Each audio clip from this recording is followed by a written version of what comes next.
Dilantik sebagai anggota DPR RI termuda di usianya 23 tahun pada tahun 2019 membuat perempuan cantik asal Manado, Sulawesi Utara ini menjadi buruan berita. Belakangan ini Hillary Brigita Lasut ramai diperbincangkan netizen perihal postingannya di media sosial. Bersama saya Gesmi Sitanggang, inilah cerita wanita.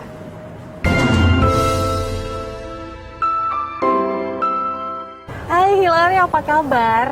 Baik, puji Tuhan. Gimana kabarnya? Kabar saya baik. Ini Hillary katanya baru kemarin itu habis karantina ya. Ini sekarang udah kembali aktivitas normal nggak sih? Bener, kemarin itu sejak 1 Januari saya kena COVID positif dan kemarin baru dites udah negatif, jadi udah mulai masuk kantor lagi biar nggak kebanyakan ngambil libur.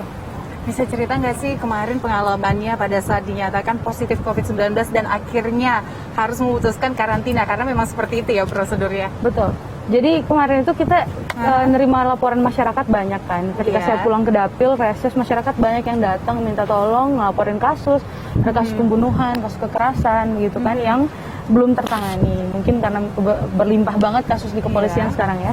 Tapi kemudian salah satu tim hukum kita kena dari seorang pelapor dan akhirnya kita semua satu tim kena.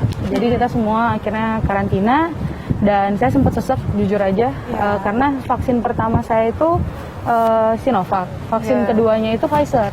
Jadi saya nggak tahu itu dibilang dua dosis full atau setengah-setengah gitu. Jadi akhirnya kemarin tuh sempat sesak dan ya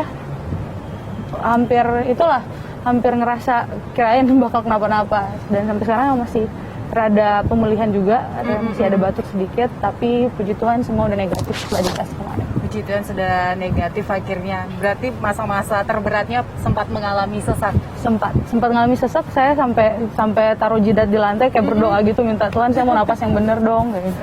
Puji Tuhan udah dikasih kesehatan kembali ya Hillary ya. Tapi kan kemarin sempat ya ada kontroversi juga soal yang Hillary dan keluarga akhirnya memutuskan karantina di rumah. Nah, itu gimana sih? Boleh sedikit pendapatnya? Karantina di rumah, saya tidak ada, saya belum pernah keluar negeri ya. Saya anggota DPR RI Komisi 1, mungkin satu-satunya yang belum pernah keluar negeri dibiayai negara. Jadi kalau ada yang kemarin itu infonya bilang saya yang karantina di rumah, itu salah.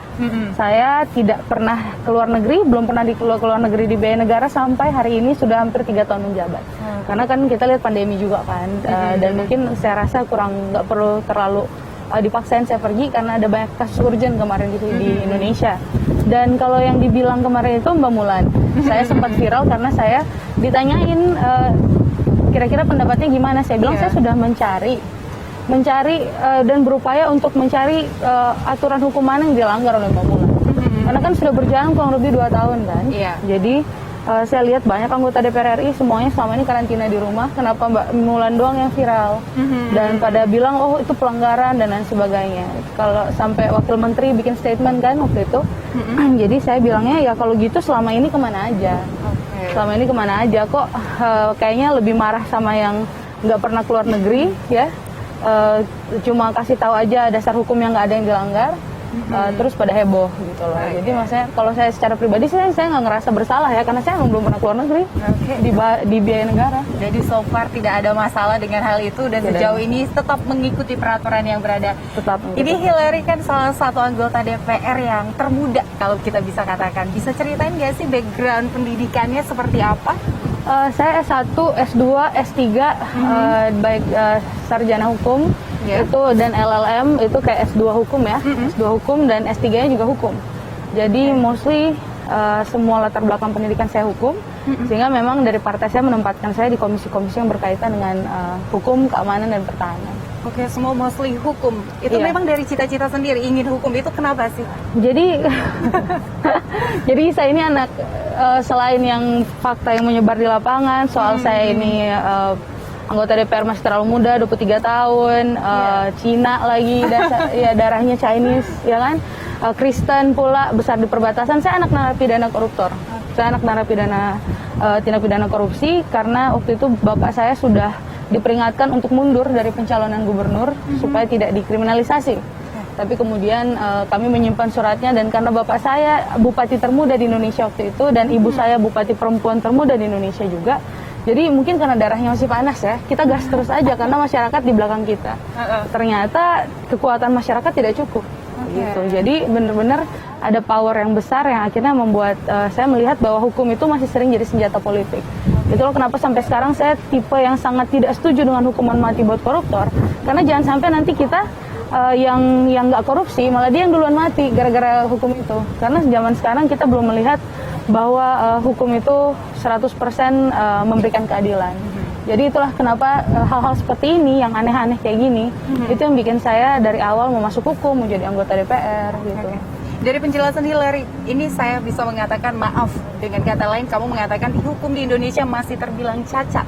Masih banyak yang perlu dibenahin. Masih terlalu banyak yang perlu dibenahin karena dan saya akan setuju ke peraturan-peraturan seperti hukuman mati untuk koruptor kalau sudah ada jaminan di Indonesia hukum tidak lagi tumpul ke bawah tajam ke atas.